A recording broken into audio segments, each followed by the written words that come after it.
rights are a fundamental part of the legal context. It's a historical piece. You've got, the Universal Declaration of Human Rights that came in the 40s. You've got, your first Ontario Human Rights Code in the 60s, and you sort of have your latest iteration of the Ontario Human Rights Code in 2008. And that really, I felt, crystallized kind of human rights today. So anyone who's practicing as an administrator in school should be aware of that. The topic of human rights and the Human Rights Tribunal of Ontario is an important one for administrators because we are seeing an escalation in the number of applications being filed. So the chances of more administrators being involved in a case has increased. It's also because the process itself can be very challenging. So it really does cause our administrators a lot of stress and anxiety, so their well-being is impacted. We are all governed by the Ontario Human Rights Code. That applies to school leaders as they're working with their students, the families, and the staff members within their school community. The Human Rights Code prohibits discrimination on the basis of race, ancestry, place of origin, color, ethnic origin, citizenship, creed, sex, sexual orientation, gender identity, gender expression, age, marital status, family status, and disability. What this means is that principals and vice principals must work to ensure that their schools are free from discrimination.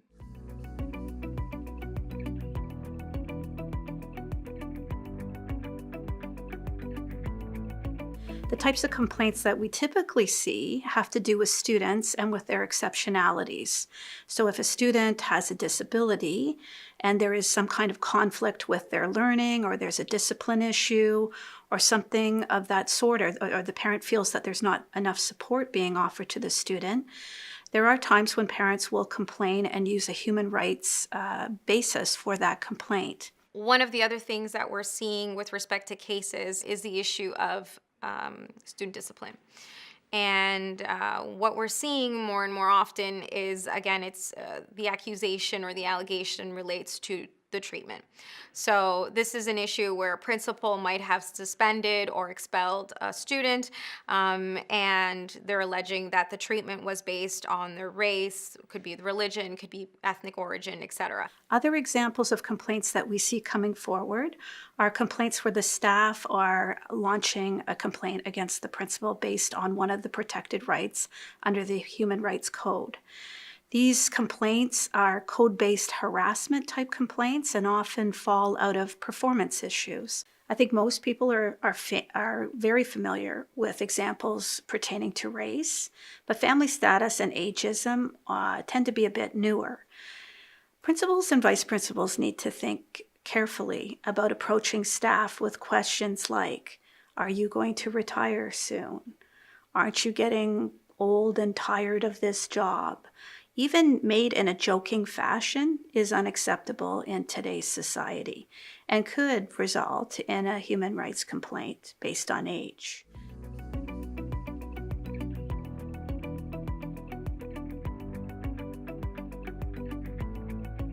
Some strategies that administrators can use to prevent or de-escalate from situations from getting to an application stage would be to develop really strong relationships with students, with parents, with their community partners. A major part of an administrator's job is public relations. It's really about building those relationships, building the trust, being an active listener. That's really important, being a good problem solver. Preventing situations from escalating also means being open to the requests that parents or community members make. Sometimes we are very, we understand the policies of our board, and we understand that the answer to a request from a parent may be no, that's against board policy. However, rather than, sometimes we'll often recommend, instead of saying, and the answer is no, is, consider, I'll be open to listening to that request. I'll look at the possibility of that. I'll speak to my superintendent about that. There may be a way of us being able to accommodate that request. And so when we are very quick with a no, parents and students and community partners get their backs up and saying, well, you're refusing to accommodate my request, you're refusing to accommodate my need. Principals and vice principals are really advised to take very seriously their role of making sure their school is a warm, inclusive, inviting environment for all. When you have people together that come from different backgrounds, it's to be predicted that there's going to be some conflict from time to time.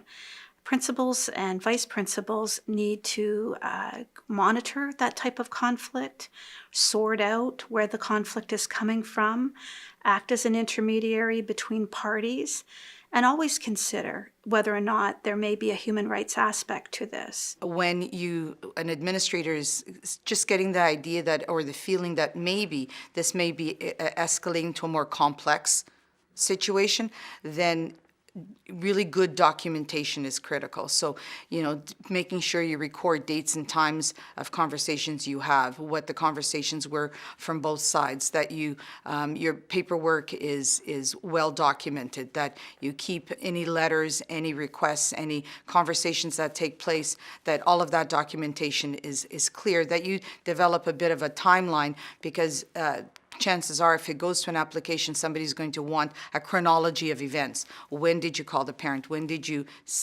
respond? When did you have that meeting? That type of information becomes really critical in responding to an application. If there is a potential that this is becoming a serious conflict between parties and there are human rights issues involved, they need to advise their superintendent for support, their board office.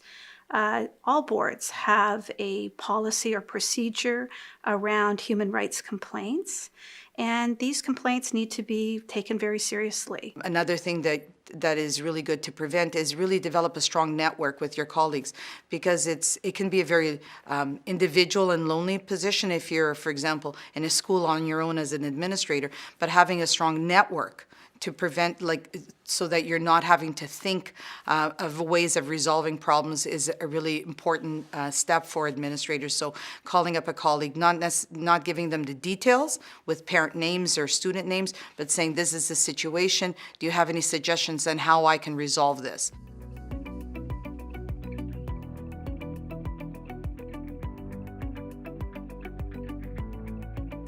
If you are told by your employer that a human rights tribunal application has been made naming you as the respondent, contact your professional association.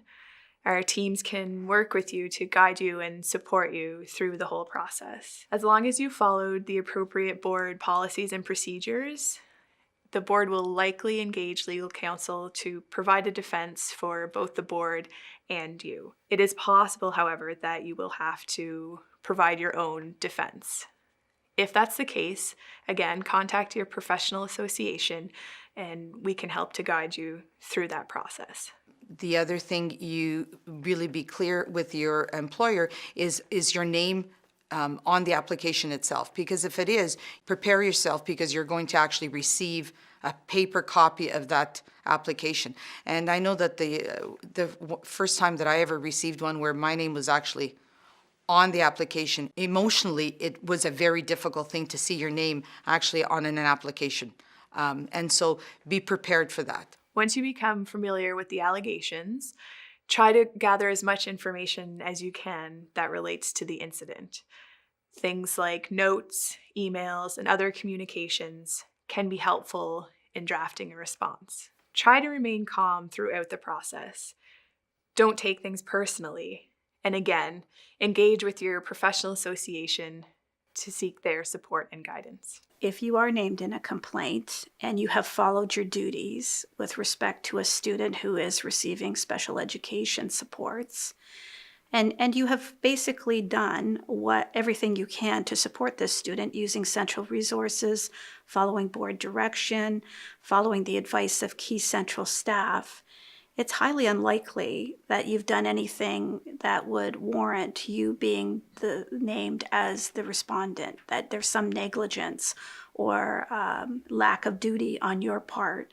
In those types of cases, boards usually step in and take on the defense of that type of claim. On the other hand, if you're involved in a situation where it's not clear that you have followed your duties, The board may choose not to support you, and you may be facing this complaint on your own. We would have to look back at your terms and conditions language within your contract to see what the indemnification language is and how best to support you as you move forward with this complaint.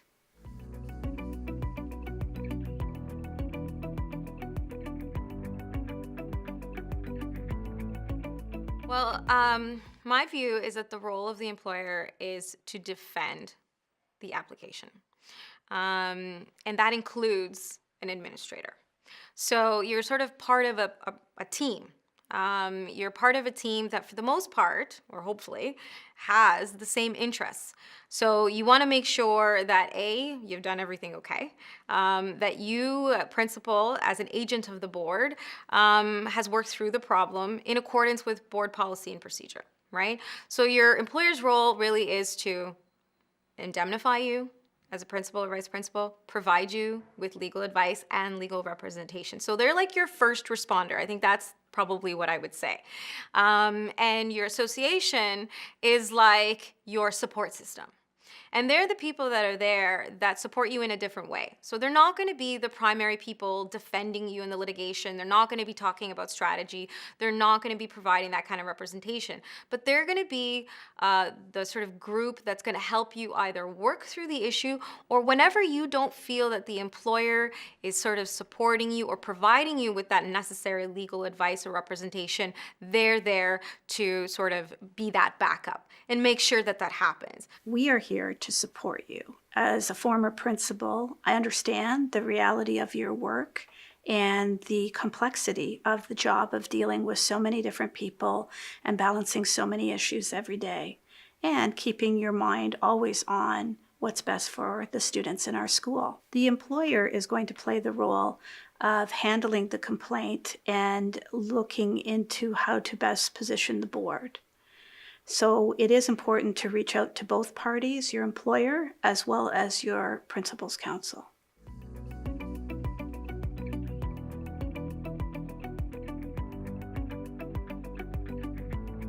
Once the application has been accepted for processing, it's sent to each of the respondents. The respondent then has the opportunity to provide a response, which is in turn then sent back to the applicant, who can provide a reply. If all parties are in agreement, there may be a mediation take place.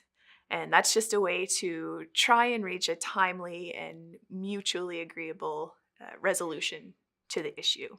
If there isn't a mediation, the matter would go to a hearing, which is a more formal process that's overseen by an adjudicator. Each party will present their evidence by questioning witnesses. At the end, the adjudicator will determine if there's been a violation of the Human Rights Code and will provide a written decision that includes the order and any reasons for the decision. It is a big undertaking, and I think that it causes administrators a lot of stress. And, what I always tell administrators is that it's our job as lawyers to help alleviate that stress.